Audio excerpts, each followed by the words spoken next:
c'est la journée mondiale de sensibilisation contre la maltraitance des aînés. Pour l'occasion, Chloé-Anne, la ville de Granby propose une activité pour mieux outiller les personnes âgées contre les fraudes. Et oui, Marie-Pierre, parce que pas plus tard que la semaine dernière, on se souvient, on rapportait énormément de cas de fraude grands-parents, la fameuse fraude qui cible les aînés en usurpant la voix ou l'identité de leurs proches pour faire croire à un besoin d'argent urgent. Donc, en voyant tout ça se passer, la Ville, en partenariat avec l'Université de Sherbrooke et la Sûreté du Québec, a présenté aujourd'hui une conférence justement pour mieux les outiller et les sensibiliser à la chose, notamment.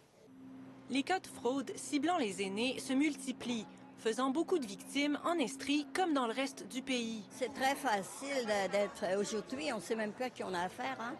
Même si tu appelles tes cartes de crédit, puis aux places que je nommerai pas, là, même les dames, ils te demandent des fois le numéro complet, puis ils seraient supposés te demander juste les 4 derniers. Alors, j'ai dû changer de carte. Ils m'ont envoyé une nouvelle carte. Puis la troisième, il fallait pas là, que je la dise à personne. C'est pas dans la mentalité de raccrocher, hein, mais moi, je sais qu'il faut raccrocher. Même, on est rendu compte, nous, avec les textos. Avant, c'était les courriels. Les gens ils cliquent sur n'importe quoi. C'est ça, souvent, c'est le problème. Regardez aussi, évidemment, comment se protéger, puis qu'est-ce qu'on fait si ou quand on est victime d'une fraude. Pour mieux outiller les personnes âgées vulnérables, la ville de Granby a choisi la Journée mondiale contre la maltraitance des aînés pour offrir un atelier de sensibilisation aux 65 ans et plus.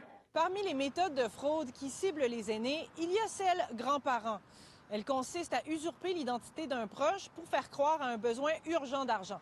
Mais ce n'en est qu'une parmi tant d'autres qui ciblent les aînés. Principalement, on trouve surtout la fraude en investissement, donc environ 60 des fraudes. Après ça, la fraude amoureuse, évidemment, 25 Les autres fraudes qu'on trouve dans les années 2024, les chiffres qu'on avait sortis, c'est la fraude de services, l'argent qui vient de l'étranger, puis l'extorsion. Mais moi, tout de suite, je suis sensibilisée depuis longtemps. Moi, j'ai déjà donné pendant une dizaine d'années des cours d'informatique. Admettons que je suis un peu plus éveillée à ça. Si les participants se disent bien informés, il y a encore beaucoup de chemin à faire pour que les discours de sensibilisation atteignent toutes les personnes concernées. Habituellement, c'est les aînés qui sont parfois déjà sensibilisés qui se présentent sur place. Fait qu'on s'est dit comment rejoindre les personnes vulnérables. C'est de l'éducation qu'il faut faire parce qu'ils savent pas. Quand tu cliques sur quelque chose que tu sais même pas c'est quoi, où tu vas arriver, bien, tu prends des risques. T'sais. C'est un travail de longue haleine, puis il faut aller les chercher, mais il faut qu'il y ait une volonté aussi des gens d'aller sensibiliser ces populations-là. Je sais que les institutions financières, en tout cas certaines institutions financières, essayent d'y aller. C'est justement pour répondre directement aux besoins des aînés jusqu'à leur domicile que l'escouade Bientraitance de Granby a été lancée.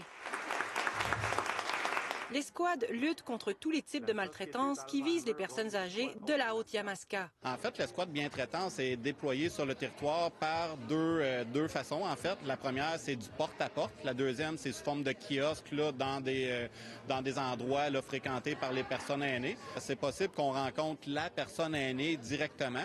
Des fois, c'est des membres de la famille, des enfants, des frères, des amis, des voisins. Fait qu'on rencontre toutes ces personnes-là pour, en fait, évaluer les situations cas par cas pour pouvoir offrir les services là, nécessaires. Active depuis janvier, l'escouade peut compter sur une vingtaine d'organismes et a déjà desservi une centaine de personnes. Chloé-Anne Touma, TVA Nouvelles, Granby. On comprend évidemment qu'il faut aller rejoindre les aînés chez eux parce que ceux qui se déplacent à ce genre d'événement, ils sont plus éduqués numériquement, plus sensibilisés aux cas de fraude. Mais là, le défi, c'est d'aller les rejoindre chez eux, là, ces gens-là qui sont victimes. Merci, Chloé-Anne.